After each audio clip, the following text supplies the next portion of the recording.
नमस्कार, मैं राजनीतिक परिवार में पैदा हुआ।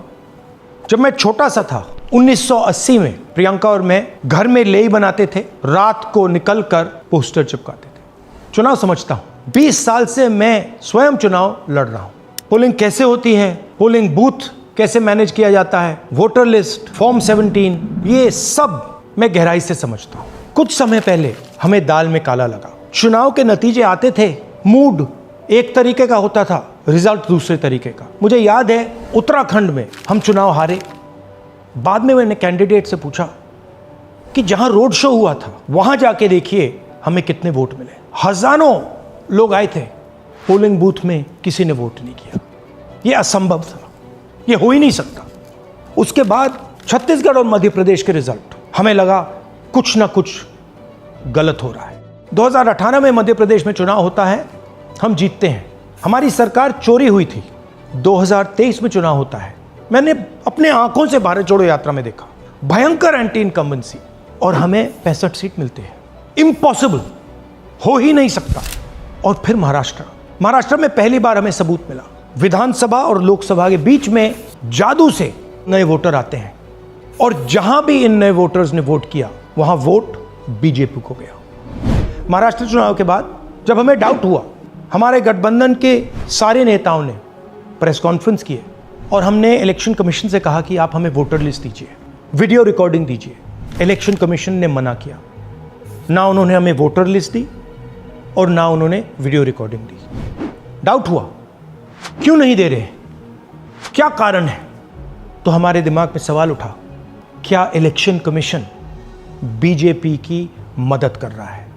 क्या इलेक्शन कमीशन ही इलेक्शन को चोरी करवा रहा है? इसके बाद हमने एक टीम सेटअप की और हमने उन्हें कहा कि आप जाइए, एक कंस्टिट्यूएंसी में जाके ढूंढिए, सच्चाई ढूंढिए, किस प्रकार से चीटिंग की जा रही है, किस प्रकार से ये काम किया जा रहा है और कौन कौन इस काम को कर रहे हैं। सबसे महत्वपूर्ण बात यह है कि इलेक्शन कमीशन डिजिटल डेटा नहीं देता है, फिजिकल डेटा देता है। मतलब लाखों कागज में वोटर लिस्ट दे देगा, मगर डिजिटल वोटर लिस्ट किसी को कभी नहीं देता है। क्यों नहीं देता? कारण क्या है? कारण है कि अगर डिजिटल डेटा मिल जाए तो इलेक्शन कमीशन की सच्चाई पूरे देश को पता लग जाएगी। हमने टीम को बताया, मैंडेट दी कि आप जाके चेक कीजिए, आप 5-7 सीटों पे पता लगाइए कि चीटिंग हुई, और अगर हुई तो कैसे हुई। टीम ने हमें एक दिन बताया कि 5-7 सीटों पे काम किया ही नहीं जा सकता। क्यों? मैंने उनसे पूछा क्यों नहीं किया जा सकता। उन्होंने मुझे ये कागज दिखाए। ये जो कागज हैं, ये एक लोकसभा के कागज नहीं है, ये एक विधानसभा के कागज हैं, और इन कागजों को हमने मैन्युअली सॉर्ट करना पड़ा। और पूरा का पूरा काम जो हुआ है, इसमें 6 महीने लगे हैं, और एक असेंबली सीट में हम ये काम कर पाए हैं। क्यों? क्योंकि डिजिटल डेटा नहीं दिया जाता। अगर इलेक्शन कमीशन ने हमें डिजिटल डेटा दिया होता तो हम ये कार्रवाई पूरे देश में, हर लोकसभा में, हर विधानसभा में 15 मिनट में करके दिखा देते। हमारे पास अनलिमिटेड रिसोर्सेज नहीं है, इसलिए हमने ये रिसर्च सिर्फ एक लोकसभा में, एक विधानसभा सीट में की। मगर मुझ में अब पूरा भरोसा है कि ऐसी 100 से ज्यादा सीटें हैं हिंदुस्तान में। जो यहां हुआ है उन सीटों में भी हुआ है। और याद रखिए, अगर बीजेपी को 10-15 सीटें कम आती तो आज नरेंद्र मोदी प्रधानमंत्री नहीं होते, इंडिया गठबंधन की सरकार होती। जांच ने 5 तरीके की चोरी पकड़ी है। डुप्लीकेट वोटर, जिसका मतलब एक वोटर के नाम वोटर लिस्ट में अनेक जगह आ रहे हैं। फेक एड्रेस, मतलब एड्रेस है ही नहीं या फिर हाउस नंबर 0।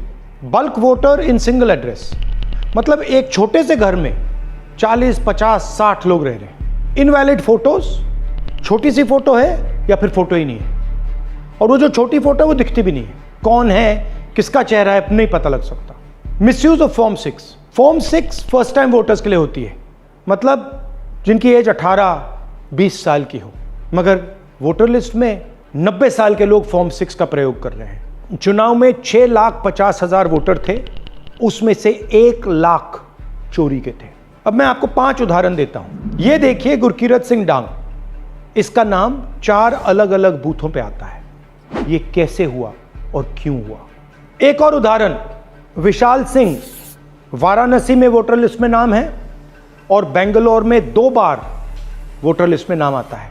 क्या ये वाराणसी में वोट कर रहे हैं या बेंगलोर में वोट कर रहे हैं या दोनों जगह वोट कर रहे हैं? एक और उदाहरण देखिए, हाउस नंबर 0। तो आपने कभी सुना है हाउस नंबर 0?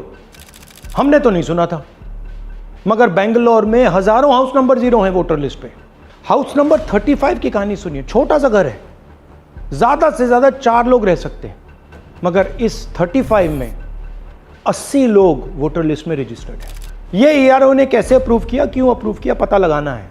अच्छा, अब ये देखिए वोटर लिस्ट, इनकी फोटो देखिए, या फोटो है ही नहीं या फिर छोटी छोटी फोटो है जो दिख नहीं सकती। इन वोटर आईडीज पे वोट दिया गया है। अब मैं आपको बताता हूं शकुन रानी की कहानी। फर्स्ट टाइम वोटर बनी है, 70 साल की आयु है। एक बार फॉर्म 6 का प्रयोग किया और उसके कुछ ही महीने बाद दूसरी बार फॉर्म 6 का प्रयोग होता है। 2 बार इनका नाम वोटर लिस्ट में आता है और फर्स्ट टाइम वोटर की लिस्ट में आता है। ये फर्स्ट टाइम वोटर हो ही नहीं सकती। तो क्या शकुन रानी जी ने वोट किया या किसी और ने शकुन रानी जी के लिए वोट किया? ये ही छुपाने के लिए CCTV का डेटा हमें नहीं दिया जा रहा है। और ये शकुन रानी जी अकेली नहीं है, ऐसे हजारों लोग हैं जिन्होंने फॉर्म 6 का प्रयोग करके 2-3 बार वोटर लिस्ट में नाम डाला है। हमने पहले इलेक्शन कमीशन से इलेक्ट्रॉनिक वोटर लिस्ट मांगी थी, CCTV फुटेज मांगी थी। उन्होंने अपना काम नहीं किया, हमें नहीं दिया। फिर हमने अपना इन्वेस्टिगेशन कराया, RTI भरे और हमारे पास डेटा आया। भाई और बहनों, सच्चाई यह है कि हिंदुस्तान में इलेक्शन कमीशन और BJP मिलकर इलेक्शन चोरी कर रहे हैं। ये पूरा का पूरा सबूत ब्लैक एंड व्हाइट में आज हमने आपको दिया है।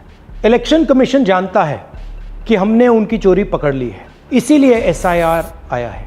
ये SIR जो है इंस्टीट्यूशनलाइज चोरी है। इलेक्शन कमीशन खुलकर बिना डरे BJP के साथ मिलकर चोरी कर रहा है।